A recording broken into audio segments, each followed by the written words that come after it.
राजनीति से काम तक,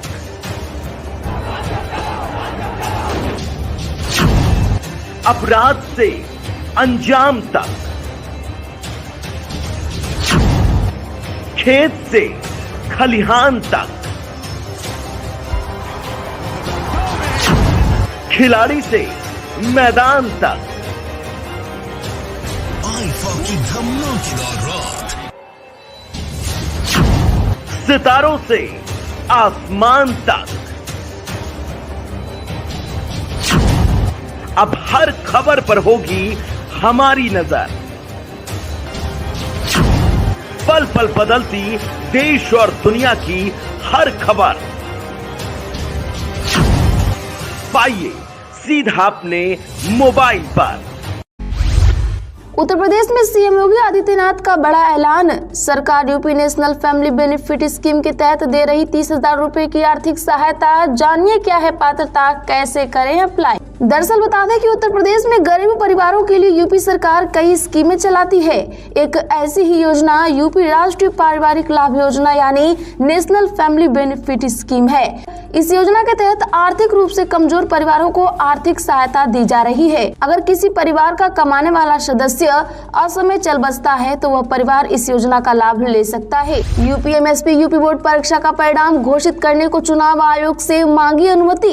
इस डेट से पहले आएंगे परिणाम। जी हाँ, बता दें कि यूपी बोर्ड की 2023 हाई स्कूल और इंटरमीडिएट परीक्षा का परिणाम घोषित करने के लिए माध्यमिक शिक्षा विभाग ने चुनाव आयोग से अनुमति मांगी है।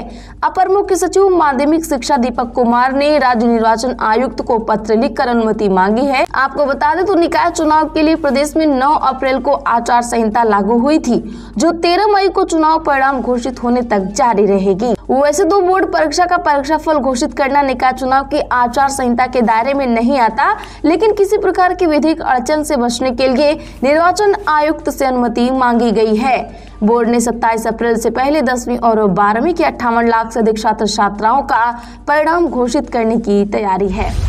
उत्तर प्रदेश के आगरा के शहीद स्मारक में प्रवेश पर नहीं लगेगा पैसा। एडीए ने एंट्री फीस का अपना आदेश लिया वापस। जी हां, बता दें कि आगरा के शहीद स्मारक में प्रवेश करने के लिए लोगों को अब शुल्क नहीं चुकाना पड़ेगा। खबर है कि आगरा विकास प्राधिकरण के आदेश के खिलाफ आगरा के तमाम सामाजिक संगठनों ने विरोध दर्ज कराया था। एडीए को करीब 14 आपत्तियां प्राप्त हुई थी। इन आपत्तियों पर विचार करते हुए एडीए ने अपने आदेश को वापस ले लिया है। अब पहले की तरह लोग स्मारक में निःशुल्क प्रवेश कर सकेंगे। प्रधानमंत्री एक्सीलेंस अवार्ड 2022 के लिए रामपुर जिले का चयन समारोह 21 अप्रैल को दिल्ली में। जी हाँ, बता दें कि प्रधानमंत्री एक्सीलेंस अवार्ड के लिए रामपुर जिले का चयन हुआ है। यह अवार्ड प्रधानमंत्री नरेंद्र मोदी 21 अप्रैल को नई दिल्ली के विज्ञान भवन में आयोजित कार्यक्रम में रामपुर के जिलाधिकारी रविंद्र कुमार मारदंड को देंगे। इस बात की जानकारी केंद्रीय कार्मिक, लोक शिकायत तथा पेंशन मंत्रालय के प्रशासनिक सुधार और लोक शिकायत विभाग के सचिव वी श्रीनिवास ने रामपुर के जिलाधिकारी को भेजे गए पत्र में दी है। इस बार गर्मियों में नहीं रुलाएगी बिजली। निर्बाध आपूर्ति के लिए पूर्वांचल डिस्कॉम कर रहा तैयारी। दरअसल बता दें कि गर्मी को देखते हुए बिजली विभाग ने अपनी तैयारी शुरू कर दी है। आज पूर्वांचल डिस्कॉम के एमडी शंभू कुमार ने 21 जनपदों में निर्बाध बिजली आपूर्ति की तैयारियों की समीक्षा की। प्रबंध निदेशक मंडली और चीफ इंजीनियरों ने कहा कि तय डेट तक ट्रांसफार्मरों का मरम्मत करा लें। इसके बाद ट्रांसफार्मर जलने पर जेई और अधीक्षण अभियंता की जिम्मेदारी तय कर कार्रवाई की जाएगी। उत्तर प्रदेश के वाराणसी में 12 साल का बच्चा समेत 10 लोग कोरोना संक्रमित मिले। अब 55 सक्रिय मामले। जहाँ बता दें कि बीएचयू की महिला जूनियर रेजिडेंट, आईआईटी बीएचयू के छात्र और 12 साल के बच्चे समेत आज कोरोना के 10 संक्रमित मरीज मिले हैं। स्वास्थ्य विभाग से मिली जानकारी के मुताबिक दिल्ली से लौटी आईएमएस बीएचयू की 27 वर्षीय जूनियर डॉक्टर, आईआईटी बीएचयू के मोरवी छात्रावास में रहने वाला 21 वर्षीय और लाल बहादुर शास्त्री छात्रावास में रह रहे 27 वर्षीय छात्र में कोरोना संक्रमण की पुष्टि हुई है। 6 करोड़ से अधिक कर्मचारियों के लिए जरूरी खबर। ईपीएफओ ने ऊंचे रिटर्न के लिए निवेश नियम बदला। जी हां, बता दें कि ईपीएफओ के 6 करोड़ से अधिक सदस्यों के लिए यह जरूरी खबर है। कर्मचारी भविष्य निधि संगठन ने अंशधारकों को ऊंचे रिटर्न देने और बाजार की अस्थिरता से अपनी आय को बचाने के लिए एक्सचेंज ट्रेडेड फंड में निवेश की निकासी की नीति को संशोधित करने का फैसला किया है। इस मामले से जुड़े सूत्रों का कहना है कि ईपीएफओ के केंद्रीय न्यासी बोर्ड की हालिया बैठक में इस मुद्दे पर चर्चा की गई और बाद में इसे मंजूरी दे दी गई।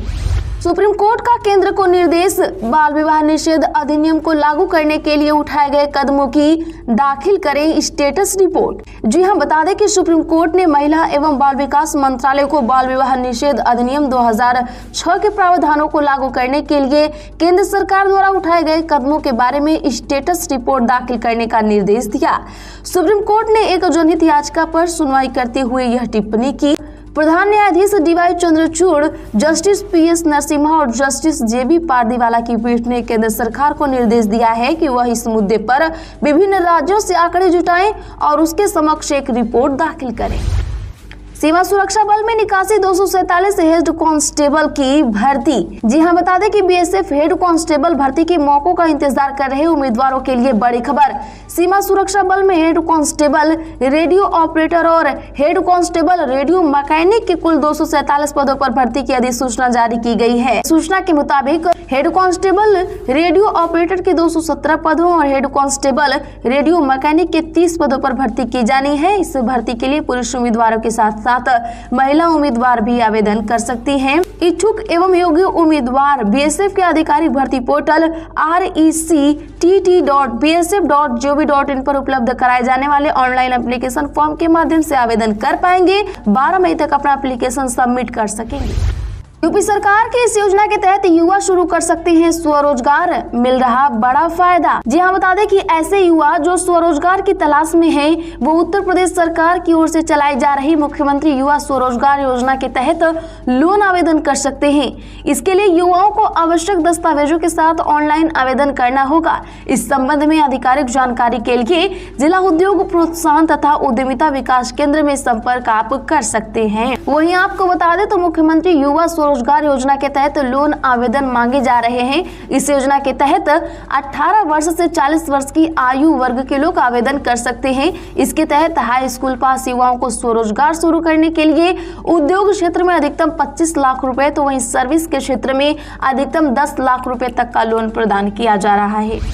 गाजियाबाद में तबेला के तहखाने से निकला शराब का जखीरा, देखने में सीवरेज टैंक लगा। सिपाही ने खोला तो 160 पेटी हरियाणा चंडीगढ़ की शराब निकली, 3 अरेस्ट। जब बता दें कि आज गाजियाबाद में आबकारी टीम ने तड़के अवैध शराब का जखीरा पकड़ा। शराब की 160 से ज्यादा पेटियां घर के अंदर तहखाने में छिपाकर रखी हुई थी। ये तहखाना भैंसों के तबेले के पास बनाया हुआ था। शक न हो इसलिए तहखाने के ऊपर एक सामान्य ढक्कन रखा गया था। एक बार देखने से ऐसा लग रहा था जैसे सीवरेज का टैंक हो। समर सिंह से 8 घंटे में 20 सवाल, रोते हुए बोला मैं बेकसूर हूँ, मेरी वजह से आकांक्षा साइड करती तो मेरा नाम लिया होता। बता दें कि भोजपुरी अभिनेत्री आकांक्षा दुबे प्रकरण की गुत्थी अभी उलझी हुई है। क्राइम ब्रांच की टीम ने मुख्य आरोपी गायक समर सिंह को बीते दिन रिमांड में लेकर पूछताछ की। सूत्रों से पता चला है कि 8 घंटे की पूछताछ में टीम ने करीब 20 सवाल पूछे। रिमांड के दौरान समर सिंह रोता गिड़गिड़ाता रहा। उसने खुद को बेकसूर बताया और छोड़ देने की गुहार लगाई। पूछताछ में सामने आया है कि साइड वाली रात समर और आकांक्षा के बीच फोन पर बात हुई थी। वह कॉल 10 सेकंड की थी, उसमें शोरगुल सुनाई दे रहा था। इससे न तो आकांक्षा कुछ कह सकी और न समर उसका जवाब दे पाया। फिर कॉल कट गई। हरदया समेत 7 अस्पताल आयुष्मान भारत से बाहर। प्रयागराज के यह अस्पताल आयुष्मान भारत योजना के मरीजों का नहीं कर रहे थे इलाज। यहाँ बता दें कि बड़ी खबर सामने आई है कि प्रयागराज के 7 निजी अस्पताल अब आयुष्मान भारत योजना के मरीजों को अपने अस्पताल में भर्ती नहीं कर पाएंगे। यह आयुष्मान भारत योजना से संबद्ध थे, लेकिन इस योजना से संबंधित मरीजों का इलाज नहीं कर रहे थे।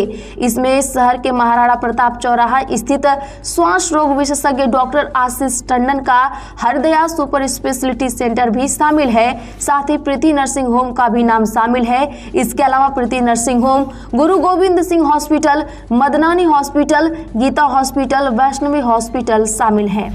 सेहत की मिठास, ज्वार के डंठल के जूस से बनेगी चीनी, शहद से भी कम है कैलोरी, 6 स्टार्टअप हो सकते हैं शुरू। दरअसल दोस्तों बता दें कि ज्वार का डंठल जिसे मीठी चरी कहते हैं, उसे 6 तरह के स्टार्टअप शुरू किए जा सकते हैं। नेशनल शुगर इंस्टीट्यूट ने शोध करके तकनीक विकसित की है। दावा है कि मीठी चरी से इथेनॉल, वैनिला स्वाद वाला एजेंट वैनिलीन, शहद से कम कैलोरी वाला चीनी बनेगा। साथ ही हरित ऊर्जा, डाइट फाइबर और चीनी का पीलापन दूर करके अधिक सफेद बनाने वाला बायोचार बनाया जा सकता है।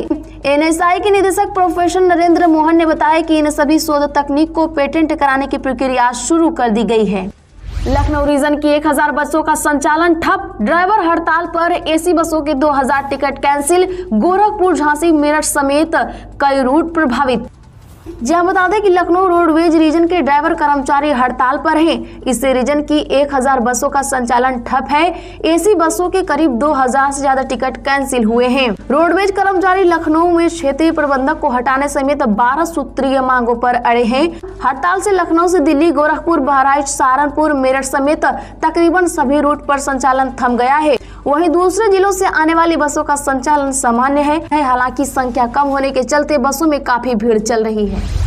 अंतरिक्ष यान ने लॉन्च किया बृहस्पति जुस मिशन। 6.6 अरब किलोमीटर की दूरी तय करने में लगेंगे 8 साल। जी हाँ दोस्तों बता दें कि एक यूरोपीय अंतरिक्ष यान बीते दिन हमारे सौर मंडल के सबसे बड़े ग्रह बृहस्पति और उनके 3 बर्फीले चंद्रमाओं का पता लगाने के लिए 1 दशक लंबे खोजी अभियान पर सफलतापूर्वक रवाना हुआ। दरअसल इसके जरिए यह पता लगाया जाएगा कि कहीं और जीवन मौजूद है या नहीं। ट्रेन में लोअर बर्थ पाना होगा मुश्किल, रेलवे ने किया बदलाव, इन यात्रियों के लिए रिजर्व। दरअसल बता दें कि कई बार ट्रेनों में लंबा सफर होने के कारण काफी तकलीफों भरा होता है। इसलिए ट्रेन का सफर आरामदायक बनाने के लिए लोग लोअर बर्थ प्रेफर करते हैं। किसी भी विकलांगता वाले यात्रियों के लिए लंबी यात्राएं अधिक कठिन हो सकती हैं। अब भारतीय रेलवे दिव्यांगों के लिए नया कदम उठाने जा रहा है। बता दें कि भारतीय रेल दिव्यांगों की यात्रा आरामदायक बनाने के लिए ट्रेनों में लोअर बर्थ को उनके लिए रिजर्व कर दिया है। हालांकि यह नई शुरुआत देश भर में चलने वाली सभी तरह की ट्रेनों के लिए नहीं है। कुछ खास ट्रेनों में यात्रा के दौरान विकलांग यात्रियों और उनकी देखरेख करने वालों को लोअर बर्थ चुनने में प्राथमिकता दी जाएगी। मीडिया रिपोर्ट्स के मुताबिक रेलवे ने इन यात्रियों के लिए लोअर बर्थ में 4 सीटें अलॉट की हैं। 15 लाख में उठे थे दरोगा भर्ती में नकल के ठेके। दरअसल बता दें कि यूपी पुलिस SI भर्ती परीक्षा में सेध लगाने की अब धीरे धीरे राज खुल रही है। बता दें तो 12 नवंबर 2021 से 2 दिसंबर 2021 के बीच आयोजित दरोगा भर्ती परीक्षा ऑनलाइन परीक्षा में नकल के लिए 15 लाख रुपए ठेके में उठे थे। परीक्षा आयोजित कराने वाली NSEIT कंपनी के अधिकारी और कर्मचारियों की परीक्षा केंद्र वालों में सेटिंग थी। नकल अकल से नहीं कराई गई। 4 से 5 मिनट में ही 40 प्रश्नों के जवाब दिए गए, जबकि अन्य अभ्यर्थियों को काफी समय लगा। कंप्यूटर ने स्क्रीनिंग के दौरान ये खेल पकड़ लिया। उत्तर प्रदेश में यूपी निकाय चुनाव के तहत प्रयागराज में सपा और आप ने खोले पत्ते, बाकी दलों में ऊहापोह। यहाँ बता दें कि यूपी निकाय चुनाव की घोषणा के बाद समाजवादी पार्टी ने सबसे पहले प्रयागराज से महापौर प्रत्याशी घोषित कर दिए। आम आदमी पार्टी ने भी महापौर सीट के लिए प्रत्याशी की घोषणा कर दी, जबकि भारतीय जनता पार्टी, बहुजन समाज पार्टी और कांग्रेस में दमदार प्रत्याशी की तलाश हो रही है। 17 अप्रैल को नामांकन का आखिरी दिन है और एक भी बड़ी पार्टी सांसद प्रत्याशियों की सूची नहीं जारी कर पाई। 2 महीने में 22% बढ़े अरहर दाल के दाम, कीमतों में आ सकता है और उबाल।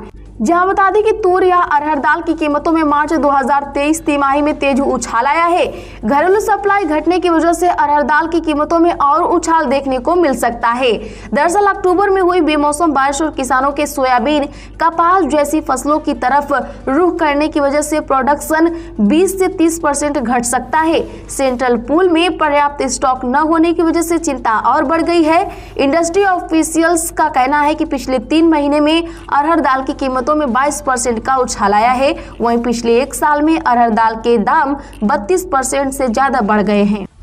राहुल गांधी ने खाली किया बंगला, मां सोनिया के घर में रहेंगे, सामान किया शिफ्ट। दरअसल बता दें कि कांग्रेस नेता राहुल गांधी ने सांसद के तौर पर मिले भारत तुगलक लेन स्थित सरकारी आवास को खाली कर दिया है। केरल की वायनाड लोकसभा सीट से सांसदी जाने के बाद उन्हें बंगला खाली करने का नोटिस मिला था।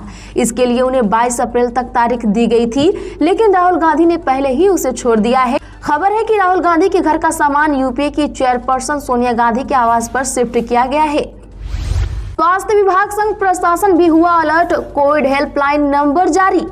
जी हां, बता दें कि उत्तर प्रदेश के हाथरस में कोरोना को लेकर स्वास्थ्य विभाग के साथ साथ स्थानीय प्रशासन भी अलर्ट है। लोगों की मदद के लिए हेल्पलाइन नंबर जारी किए गए हैं। कैडियन न्यायिक मोइनुल इस्लाम का कहना है कि कई प्रदेशों में कोरोना के संक्रमित व्यक्तियों की संख्या में वृद्धि के साथ साथ प्रदेश के भी कई जिलों में कोरोना मामलों में लगातार वृद्धि हो रही है। इसके दृष्टिगत कलेक्ट्रेट परिसर में एकीकृत कोविड कमांड सेंटर में कोविड हेल्पलाइन नंबर 0572227076 क्रियाशील है। सपा ने जारी की उत्तर प्रदेश के अपराधियों की सूची, पूछा यह योगी के खासम खास है, सबसे ऊपर ब्रजेश सिंह का नाम। दरअसल बता दें कि अतीक अहमद के बेटे अशद के एनकाउंटर को लेकर समाजवादी पार्टी लगातार सवाल उठा रही है। जाति धर्म के आधार पर अपराधियों पर एक्शन और एनकाउंटर का आरोप लगा रही है। सपा ने अब अपराधियों की एक सूची जारी की और योगी सरकार से कई सवाल पूछे हैं। इस सूची में सबसे ज्यादा अपराध ब्रजेश सिंह पर दिखाया गया है। ब्रजेश सिंह की गिनती पूर्वांचल के बड़े माफिया में होती है। मुख्तार अंसारी से उसकी अदावत 3 दशक से चल रही है। ब्रजेश सिंह की पत्नी अन्नपूर्णा सिंह वाराणसी में बीजेपी के सहयोग से MLC हैं और भतीजा सुशील सिंह चंदौली की सकलडीहा सीट से भाजपा से विधायक है। उत्तर प्रदेश में अगले 3 दिनों में तेजी से करवट लेगा मौसम, 18 को पक्ष में उत्तर प्रदेश में बारिश के आसार।